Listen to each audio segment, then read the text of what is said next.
7 furnitur ruang tamu minimalis yang membuat rumah lebih rapi dan tenang. Sebelum lanjut lagi, jangan lupa untuk klik tombol subscribe, share, dan like ya. Bunda boleh juga klik tombol thanks atau terima kasih di kanan bawah. Oh ya, kalau Bunda punya usul atau ide tema video berikutnya, langsung aja komen di bawah ya. Makasih. Dan kita lanjut sekarang. Halo Bunda semua. Aku senang sekali akhirnya bisa ngobrol santai lagi sama Bunda.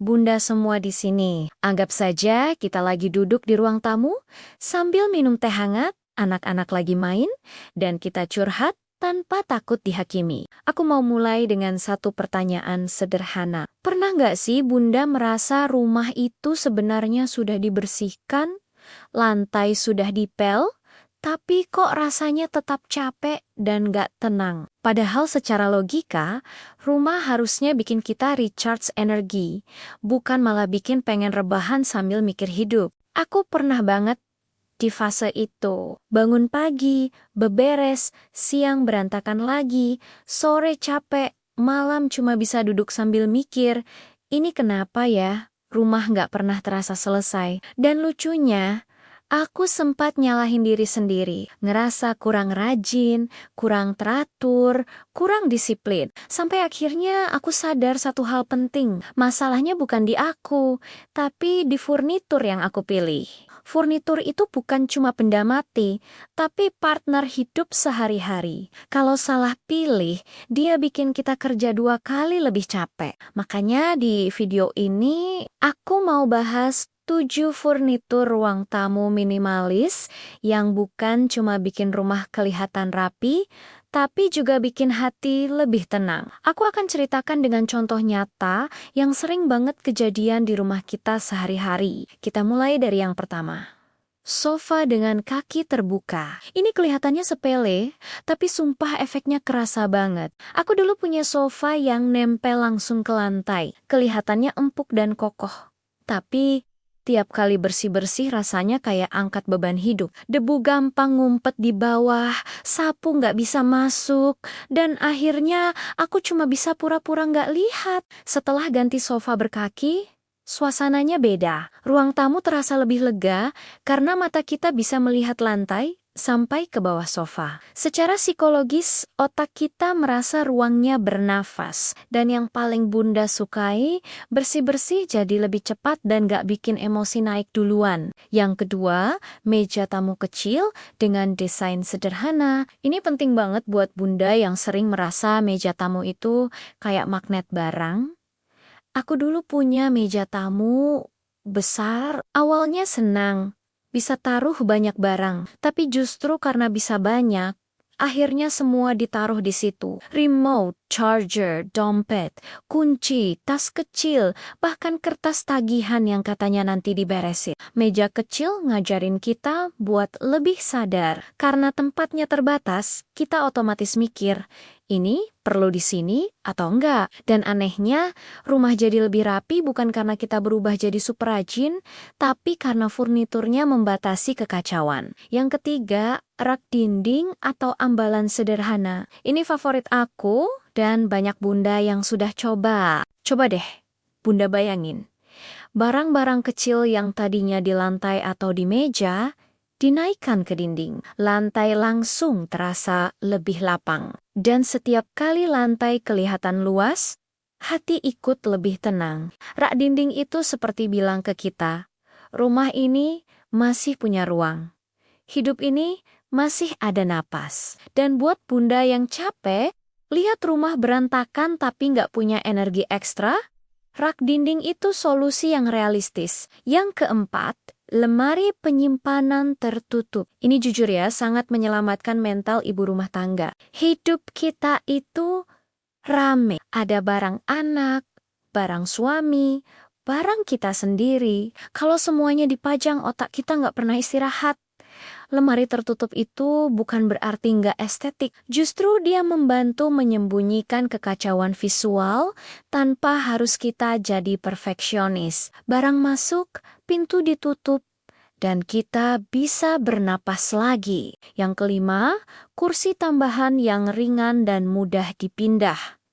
Ini sering diremehkan, tapi penting banget. Aku pernah panik tiap ada tamu mendadak. Kursi kurang, ruang tamu terasa sempit, dan aku jadi stres sendiri. Setelah punya kursi ringan, rasanya lebih santai. Kalau perlu, tinggal geser.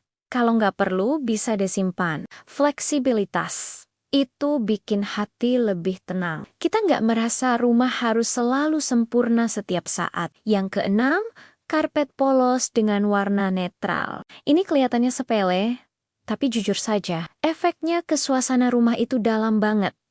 Terutama ke pikiran kita sebagai ibu rumah tangga. Aku sering bilang, karpet itu seperti latar belakang hidup di ruang tamu. Kalau latarnya terlalu rame, otak kita kerja terus tanpa sadar. Mata belum sempat istirahat, hati sudah keburu capek. Banyak bunda yang bilang karpet motif rame itu lucu dan hidup. Dan memang iya, di toko kelihatannya cantik, estetik, dan menggoda iman.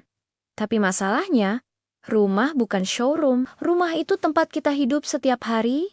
Bangun pagi dengan mata setengah sadar, sore dengan badan capek, dan malam dengan kepala penuh pikiran. Karpet motif besar, warna kontras, dan garis yang ramai itu tanpa kita sadari bikin ruang tamu terasa sibuk terus. Padahal mungkin barangnya sedikit, tapi karena karpetnya ramai, otak kita menangkapnya sebagai penuh.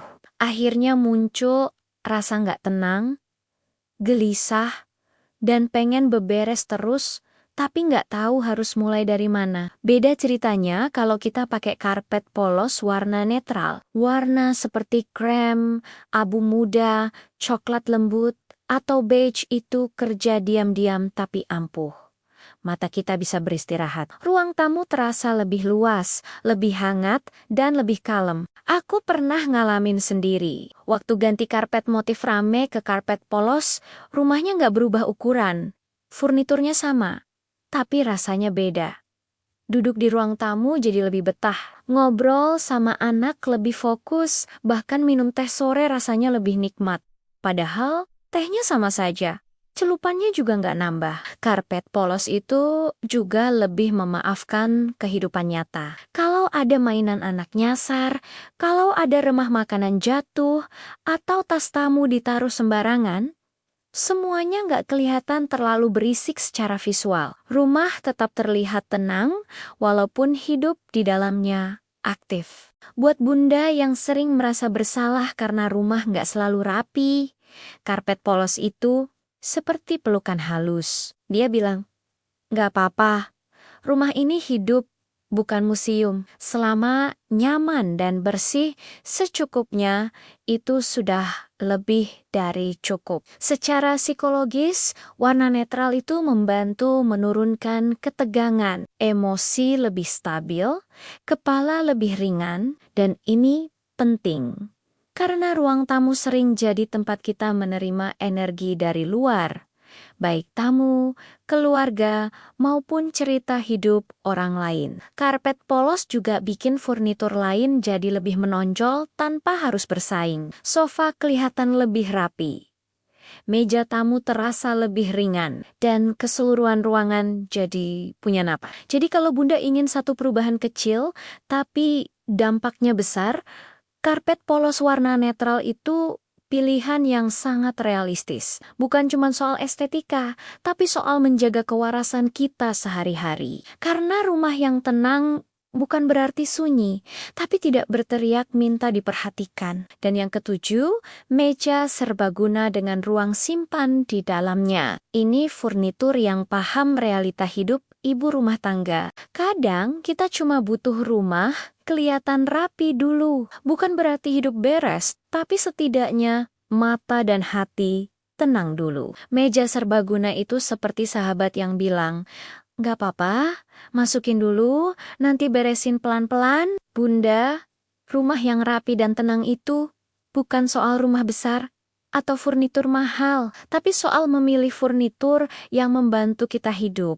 bukan menguras energi kita. Kalau ruang tamu tenang, biasanya emosi kita juga lebih stabil, marah berkurang, capek terasa lebih ringan, dan kita jadi lebih sabar menghadapi hari. Semoga setelah ini, Bunda bisa melihat ruang tamu bukan sebagai beban, tapi sebagai tempat pulang yang benar-benar menenangkan. Terima kasih sudah menemani sampai akhir. Sampai ketemu lagi di episode berikutnya. Salam semangat, Bunda semua!